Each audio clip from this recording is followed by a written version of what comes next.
Story 1. I was a police officer, and I think I witnessed an actual curse. I used to be a police officer in a city in Virginia. There is one upscale neighborhood in our city with very nice homes. I was always told stories when I was a new officer that there was a doctor who used to live in one of the homes. The story goes, the doctor attempted to perform some type of operation on himself. He numbed his stomach area to make an incision on himself, but since he couldn't feel it, he accidentally cut far too deep and large and accidentally disemboweled himself. When officers and paramedics arrived, he was found barely alive, holding his own intestines, and ultimately died. Fast forward, I was assigned a call about a young female who was found dead by her old sister. When I arrive on scene, is it in the aforementioned nice neighborhood? When I exited my vehicle, I immediately had an uneasy feeling about the house. While nice on the outside, it just had bad energy surrounding it. As I approached the front porch, I noticed countless empty energy drink cans and a Ouija board on the front patio table. Everything about this house just felt wrong. When I was led inside, the family was obviously very distraught. I was told the deceased sister, we'll call her Emily, was in the basement. At this point, another officer had arrived also, and so he stayed upstairs with the family as I entered the basement. The basement was an unfinished and was fairly dark, minus 2 pull string light bulbs, one on each side of the basement. The scene in the basement was similar to the front porch. Energy drink cans were everywhere, and another Ouija board was on a small coffee table. Emily, who was 19 if I remember correctly, was hanging by her neck on a basement rafter. She had hung herself with an exercise band and was swinging back and forth slightly. Her face was blue, bloated, and contorted into a horrible expression. Another officer helped me lift her to bring her down. Emily's family consisted of her mother and father and her older sister. Her parents stated that they had been trying to help her because all she ever did was drink the energy drinks to stay up all hours of the night playing on the Ouija board. Her sister gave a little more detail about it. Being sisters, she stated they were very close and told each other everything. Her older sister said Emily indeed had been obsessed with the Ouija board, drinking energy drinks to stay up all night and talk to what she believed was her boyfriend, who was dead. Her sister stated Emily had been saying that her boyfriend was begging for her to come join him in the afterlife, and so she believed that is why she did what she did. Now let me reiterate, this house felt wrong. Everything felt bad and I had a very uneasy, sick feeling being in the basement, and not because of the dead body wasn't my first. This is a call that really messed with me for a while. We really never got much more explanation, and as cops, you kind of just have to move on to the next call. 2 weeks later, to the day, I get a call about a car accident with ejection. I head to the call code 1 lights and sirens and arrive to find a convertible BMW with the top down, which had experienced an obvious horrible crash and rollover. It was sitting on its wheels, and in the driver's seat was a woman who clearly had a broken neck, as her headway almost all the way turned around. Next to the vehicle about 25 feet away was a man who had been ejected. Keep in mind this was a convertible, so he was ejected from the top of the car. He was missing the entire top half of his head, and there were pieces of brain everywhere. I went to close off the scene with yellow table. I walked about 75 yards away from the accident, where I found yet another large chunk of his brain. I'm not trying to be intentionally graphic, but I want to paint the picture of just how bad and violent this car accident was. Upon obtaining the man's ID, I read the information off to dispatch, and then another officer and I both realized the same thing at the same time. These 2 people were Emily's parents, who 2 weeks to the day just died in a horrible way. Breaking the news to the older sister was heartbreaking. I kept in touch with her for a little while. She had inherited her parents' estate and all of the life insurance money, etc. She ended up selling off everything and buying a different house to try and start over and repair her broken life. However, it doesn't end there. Around a month later, another officer was called after a pedestrian was struck by a car while she was jogging in her neighborhood. And yes, you guessed it, it was the sister. She managed to survive several weeks in a coma, but ultimately did not make it. If you're wondering why the story about the doctor is relevant, the house that Emily killed herself in was the same house the doctor lived in. I don't know what you guys think, but to me it definitely seems like either that house is cursed or Emily opened up something bad. That was a few years ago now, and I am no longer a police officer. I moved a couple states away now. Twice now, I have found 2 different Ouija board planchettes on the sidewalk when going to check my mail. I never touch them and usually use a stick or something to push them into the storm drain. Story 2. My gated community has one rule: no laughing after dark. 1 week ago, my wife and I moved into a gated community called Bravo. One of those cut-out paradises with an aesthetic so vivid in photos, yet anemic in reality. After living there for 2 days, we moved to a hotel, and this will be our home for the foreseeable future. We just need to sell the property and find a new one. Anything, anywhere. Far from Bravo. That's the only requirement. The nefarious nature of that place only became apparent once the streets rule had been broken. No laughing after dark. Honey, I called, chuckling. What? My wife replied from the other room. Get in here and see this, I said. Rowan strolled into the lobby with a beam on her face, still intoxicated by our new home. She rubbed a loving hand down my back, tracing the curvature of my spine. What's got you smirking, Owen? She asked. This, I said, proudly displaying the leaflet that I'd found on the doormat. Rowan leaned forwards and read it alongside me. Dear Owen and Rowan, this is Irene from the Bravo Hoa. Welcome to day one of your new life in this safe, vibrant community. You've already met Gordon, our resident security guard, so you'll know that safety is of the utmost importance to us, and the vibrancy of this community is apparent, but it extends beyond superb landscaping and house-proud homeowners. It is the people who make this street vibrant. Parties and events, such as our regular garden gatherings and film nights, make this, truly, a place to call home. However, I do think it prudent to inform you of one particular rule that, without exception, will be enforced. There must be no laughing after dark. This is not a matter of noise. We understand that all residents will want to watch TV, listen to music, or simply talk. Sound is an unavoidable part of life.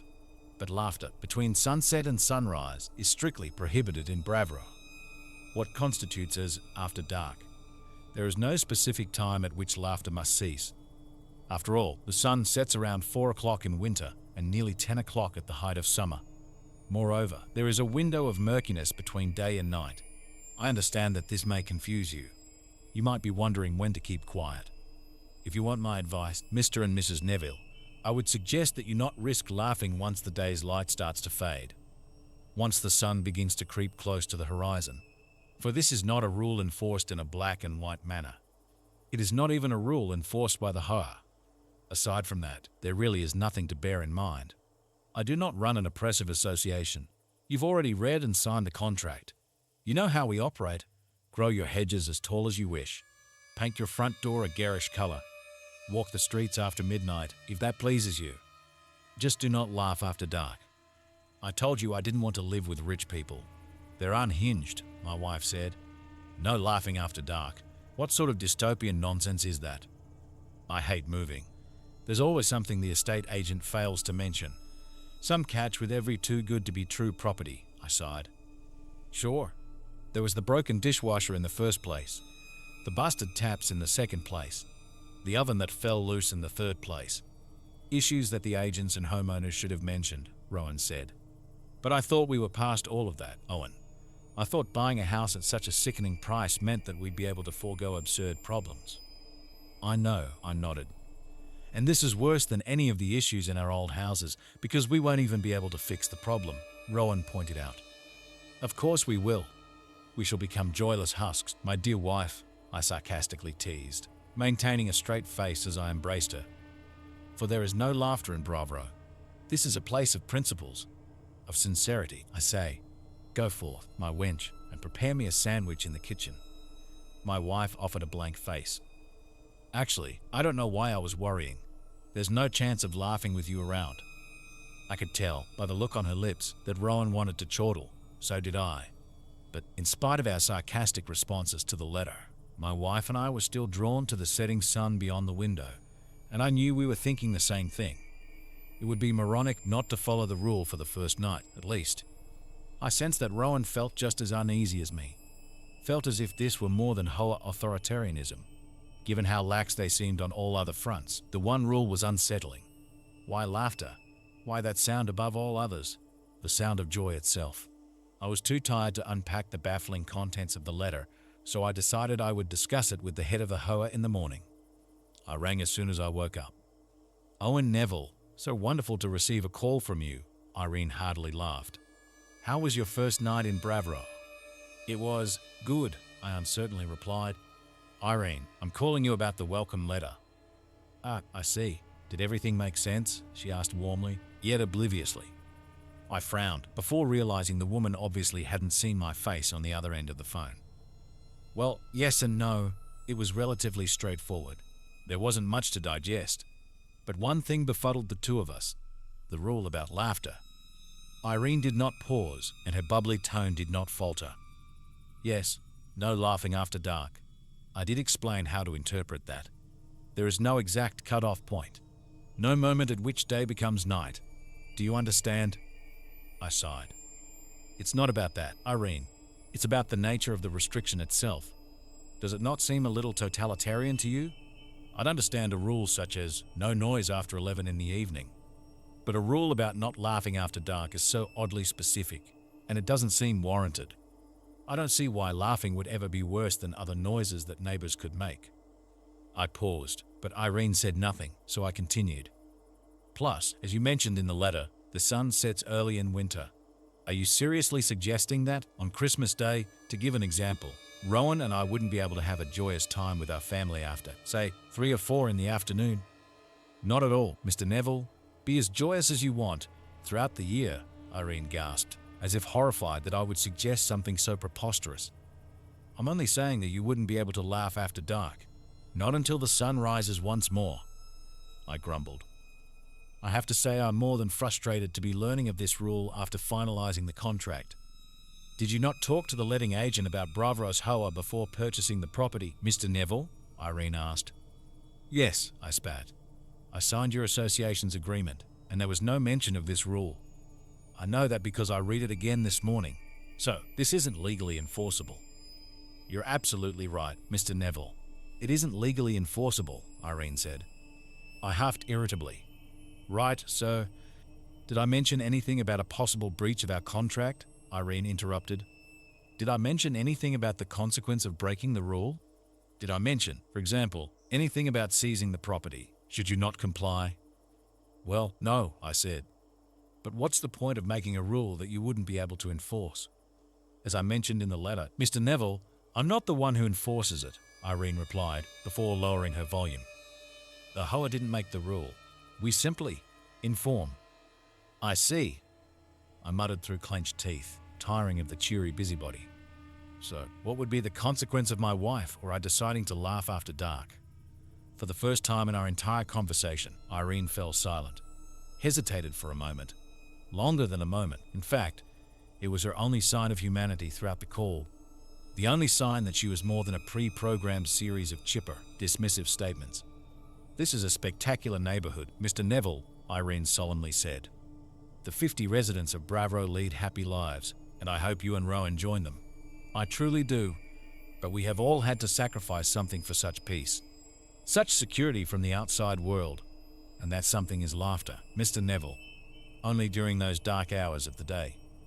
That's not an answer, Irene, I said. What would be the consequence? I wish you'd known the few poor souls who found out, Irene replied coldly. If you had, you wouldn't be asking questions. You'd not dare to laugh ever again. The curt woman, whose jolly demeanor had entirely dissipated, abruptly ended the call, and I was left sitting in my study for the rest of the day, ignoring messages from my boss and co-workers, not only refusing to work, but refusing to move. That may seem a little extreme, but you'd understand my reaction if you'd overheard that call. If you'd lived on the street of Bravo for a mere 2 days, as my wife and I did. Because we certainly didn't stay after what happened on the second night. I was stirred from my trance, which must have lasted hours, around 9 in the evening. Rowan had finally returned home from another late night at the hospital, and the slam of the front door seemed to finally bolt my frozen body from its paralysis. Still, the sudden return to reality didn't make me feel any better about the call with Irene. I didn't dismiss the rule as the overbearing control of a tyrannical association. No, I believed the old woman. I believed that something awful would happen if we were to laugh. I had no idea what that something might be, but I'm no fool. I wasn't going to wait for an answer. I didn't want an answer. I wanted my wife and I to sell our home. I wanted us to buy a hotel for a night and figure everything else out after that. Owen, Rowan called. I shakily stumbled out of the office, wondering what had possessed me. wondering why my heart was beating so quickly. Irene's just a power-hungry socialite, I told myself. You should hire a lawyer. Talk about this arbitrary rule which wasn't included in the agreement. That was what the rational part of my brain said. However, the irrational part of my brain, the part steered by my sick gut, told me to ignore logic, ignore reason, and listen to that ever-present dread in my heart. The dread that told me to listen to Irene. The dread that told me to take my wife away from Bravo. By the time I reached the lobby, I was panting. Sweetie, My eyes widened when I saw that Rowan wasn't alone. Her colleague, Joanne, was standing beside her. My wife's friend wore a smile on her face. Sorry, it's been a wild day, Rowan sighed, walking over to me and planting a kiss on my cheek. I'm just going to lend Jo one of my dresses. She's got a fun night out planned for tomorrow. I'll be out of your hair in a jiffy, Owen, Joanne promised. I followed my wife upstairs and started whispering. Honey, I said, I talked to Irene. Something is very wrong with this place. What do you mean? My wife replied as we reached the upstairs landing. Did you tell her that the Hoa didn't mention a noise rule in the agreement we signed? Yes, I said. She admitted that it isn't an official rule. Nothing that could be legally enforced. Good, Rowan smiled. Case closed, sweetheart. No, I shook my head. It isn't closed. She told me that the rule is enforced by, well, she didn't say who enforces it. She just said some really disturbing things, Rowan. Said that others had learnt the consequence the hard way. She was giving me a warning, or a threat. My wife frowned. Should we find an attorney? This isn't right. This bullying tactic, it must breach our contract or some law. We can fix all of that later, I said. Right now, I want to get out of here. What? Rowan asked. Sweetie, we just moved into this place. And I'm telling you to trust me, honey, I begged, still breathing heavily. Do you? Well, of course, Owen, but you're starting to make me anxious, my wife shivered. What did Irene say to you? Just, it was her voice, Rowan. The way she mentioned the consequence. It wasn't right. Any of it. I think we should get out of here, I pleaded. I expected my wife to resist. Expected her to roll her eyes and say that life doesn't work that way. We just bought the house. To sell it immediately, based on an unnerving phone call, might seem a little extreme to some people. And if there were any other reason for my distrust, then I would absolutely agree. I'd argue that we should stand our ground.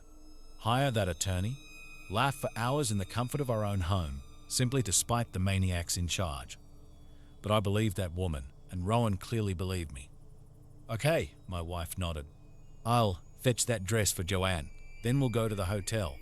But tomorrow, we have to sort everything. I smiled tearfully. Thank you, honey. Thank. What are you two doing up there? Didn't stumble into bed on your way to the wardrobe, did you? Joanne laughed loudly from downstairs. Ouch, my wife yelped. My fingers had involuntarily tightened like talons around Rowan's upper arms, but I immediately released her when I regained control. And then my eyes shot to the bedroom window, eyeing the burnt orange sky which painted the horizon. A sliver of sunlight persisted on that humid summer's evening, a glow at the end of a blackened tunnel. I prayed for the first time in my atheistic life. Prayed that Joanne had laughed before dark. Owen, Rowan whispered, lip trembling. Would you call it dark outside? I croaked. My wife's head rolled slowly to the window. Then she returned her frightful eyes to me. It'll be fine, honey. I'm sure it'll be fine. Joanne didn't know about the rule. We'll receive a slap on the wrist or something. Like you said, there was nothing about laughter in the contract. By the haunted look in Rowan's eyes, it was clear that she, like me, sensed something. A foreboding ripple in the air, which felt and smelt like rotten breath. I felt it a day earlier, when we unloaded our belongings from the moving van. The sensation of a hidden thing within Bravo, a watcher, a listener. Hello, Joanne called again, chuckling. Won't you stop? I mumbled, clutching clumps of my hair. Come on, Rowan whimpered, clumsily plucking a blue gingham dress from the rack. She'll take this, leave, and then we'll leave too, okay? I nodded, stepping in front of my wife and taking the dress from her. Then we walked across the landing, like weary prisoners on death row. I tentatively peered over the banister at Joanne, the smiling woman, donning turquoise scrubs that matched those of my wife. I was frustrated and terrified, in equal measure, by the innocence of Rowan's friend, the ignorance. The problem wasn't simply that Joe hadn't read the letter. It was that she clearly didn't feel what Rowan and I felt. Though my wife and I had been jubilant on that first day in our new home, our property had been pre-furnished with a weighty blanket of darkness. Something I'd read in Rowan's eyes, and I'm sure she must have read it in mine. "You took your time," Joanne giggled, piercing my heart with fright for the third time. "It tickled me, seeing you run upstairs after her. Did Rowan need your fashion tips, Owen?" "Something like that," I whispered, hurriedly handing the dress to my wife's friend. "Are you okay back there, Rowan?" Joanne smiled, peering at my wife, who timidly stepped out from behind me. "Come over shy all of a sudden. Now I'm starting to think you coy lovers really did get up to something. To be young again. Anyway, thank you very much, sweetheart. You're an absolute lifesaver. In this dress, I'm sure to catch the eye of—" Joanne was interrupted. Not by knocking on the door, not by the disappearance of lights in the house, not by any ominous sign I expected. She was interrupted by her own spontaneous choking, seemingly prompted by nothing. "Joanne?" Rowan gasped, rushing forwards. My wife managed to catch her frightened friend in outstretched arms. Tears swam in Joanne's eyes as her legs buckled and she gasped for air. Then Rowan started to perform the Heimlich maneuver as snot spilled from Joanne's nostrils, and I contended with the terrifying prospect of witnessing somebody die. Several excruciating seconds later, with a slight crunch from Joanne's splintering ribcage, a vile stream of bile released from the back of her throat, and in the mess, which spread in a festering pool on the floor, there floated a crumpled piece of paper. Being the only non-squeamish member of the trio, and noting that the other two were still recovering from the trauma of Joanne's sudden fit, I knelt down to pluck the note from the lake of vomit. It bore neat, printed lines of text in a minute font. After I scraped a streak of sick away, 2 sentences became legible. Expulsion notice. Please exit through the basement. I read the note aloud, whilst Joanne continued to splutter, and my wife eyed me disbelievingly. So I read the note again, and again. Joanne looked twice as perplexed as Rowan. I understood their reaction, of course. Understood that none of it seemed rational. We did not have an explanation for the note's mysterious arrival. Joanne hadn't swallowed the slip of paper. It had simply emerged at the top of her throat, corking her trachea. Not in an attempt to end her, clearly, given the note's second sentence. Please exit through the basement. But we didn't immediately obey. Joanne screamed as she flung the front door open. It revealed not the front porch, but the kitchen, and the back door of the house opened onto the front entryway. Windows opened onto the interiors of various other rooms throughout the house. This was the case not only for Joanne, but for Rowan and me too. We were all doomed to the same fate. Trapped in a looping house, far from the real world, the horror of our predicament became unavoidable. We had one option. What happens if we do as it says? If we exit through the basement? My wife whispered. What is happening?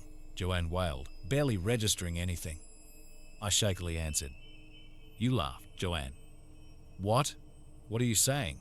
The woman shrieked tearfully, snot still staining her face. How did that appear in my throat? I don't. We don't understand it either, Rowan whispered, holding her friend's hand whilst turning to me. But we have to try the basement. It's the only room left. I gulped, nodding, and Joanne sobbed whilst I led the two of them to the door. It opened with a slight creak, and I should have breathed a sigh of relief at seeing the basement's darkened staircase, rather than a portal to another room in the house. But there was no wave of euphoria, only that blackened tide of fear rolling towards my mind, threatening something worse than an end. By then, I was haunted by the idea that death might be a kind of fate than whatever lay below. I guided us into the darkness, taking fragile steps and spinning my head frequently to ensure that Rowan and Joanne remained behind me. Once we reached the lightless basement floor, the door at the top of the stairs loudly closed. Panicking, I fumbled for the light switch, but it was gone. There seemed to be nothing down there. None of our unpacked boxes. No shelving units. Just an empty, unlit room. A black expanse. What now? Joanne timidly asked. I have no idea, I replied. We should look for the exit, Rowan said. This is the exit, I whispered. That's what the note said. No, Joanne said. My wife agreed. Joe's right. There must be more to it than that. There. No, Joanne repeated, interrupting her more forcefully. Joe, are you okay? Rowan asked, shuffling around and grabbing my arm. "Is that you?" "No, it's me," I said, taking my wife's hand. "I thought you were holding on to her." I was, but, "Joe, where are you?" she queried fearfully. No, Joanne sobbed, her voice and presence seeming to have disappeared into the blackness. And then came laughter. Not a kind laugh, not a laugh of joy, not even a mocking sound. It was a laugh devoid of soul, devoid of life, one that seemed to serve simply as the welcome to some eternal nightmare. A noise that Joanne seemed to be blindly walking towards, willfully or not. I clutched at air or a void with my free hand, desperate to find her. "Stop it," Joe cried, sounding far too distant for such a compact basement. "Why are you laughing? Show yourself. Who's there? Where are? God, no. What are you? What are you?" My wife's friend screamed as she saw something in the dark, something that Rowan and I did not see, something I realized was too terrible for living eyes, given that Joanne had perished. I'm not sure how I knew that. I simply understood that she would not return to the land of the living. I understood that she was not simply exiting Bravo, she was exiting reality, and she would not be entering some joyous afterlife. I had no doubt that a hellish, torturous eternity awaited. Squeaking wood sounded, and I rotated my head. Rowan and I had only walked a few steps from the staircase, but it was inexplicably 100 yards behind us. The open door at the top of the stairs cast light from the lobby. It was the only visible thing in the void which had swallowed Joanne, the void that still threatened to swallow Rowan and me. "Come on," I yelled, dragging my wife behind me. As we darted towards the escape, I started to feel something more physical in the absence of the room. A manifestation of the dark tide that had been approaching my mind. Joanne whimpered incoherently from a place both near and far. It's... "Owen," Rowan cried as we reached the stairs. "We have to." "Go," I ordered, pushing my wife onto the first step. "Please, Owen," she begged. There must be something, some way to save her. I turned for a moment and immediately felt a searing pain in my brain. That black tide had finally arrived, submerging the joy in my soul, pushing it from reach. The dark brought not suffering, but the promise of suffering. It was a warning from whatever lay in the deepness of that basement. Whatever thing, beyond the laws of man, enforced the rule. Rowan and I had obeyed. Joanne had not. It was as awfully simple as that. But my wife and I were being offered safe passage from the terror. We were on the stairs, mere yards away from safety. Still, I considered it for a moment, considered what Rowan had said. There had to be a way of saving Joanne. In place that defied all spatial laws, I still felt the presence of my wife's friend. Felt her cries burrowing deeply into my ears, as distant as they sounded. The place was a trick. She might have only been yards from us. I believed I could do something. But the Watcher read my thoughts, read my intent to plunge into the darkness and rescue the poor woman. That likely would have broken some other unspoken rule, for a hand stretched from the black. And it did not belong to Joanne. It was a skeletal, 6-fingered appendage, cloaked in ragged, ripped strips of grey skin. It was not skin at all, of course, just as the hand was not a hand. It was not anything that belonged to anyone. Worst of all, I know it did not even belong to the Watcher. It was a tool used to make a point. If I had seen even a sliver of that thing's true form, I would have been broken like Joanne. Whatever enforced the rule of joyless evenings in Bravo, it did not come from anywhere earthly, and it did not take Joanne to anywhere earthly. I screamed, retreating from the fingers as they sought to snatch me. Perhaps, by returning to the dark and searching for Joanne, I would have also faced a horrible doom. But I didn't allow myself to find out. I narrowly swerved the hand and followed Rowan clumsily up the stairs, before slamming the door behind us. We ran to the front entrance, and she pushed down the handle to reveal a wonderful sight. Our porch. Our driveway, more importantly. We did not stop to pack, did not stop to think. We bundled into the car, drove away from Bravo, and promised never to look back. We don't even plan to collect our things. Even at the sun's high point, I wouldn't risk uttering even the slightest giggle in Bravo. Besides, there are things worse than material loss. Things worse than death, even. But I never gazed at those things, and I pray I never will. I pray for something truly awful, in truth. I wish that Joanne had died before seeing whatever she saw. If you liked the video, please consider subscribing and follow us for more real-life horror stories. Thank you.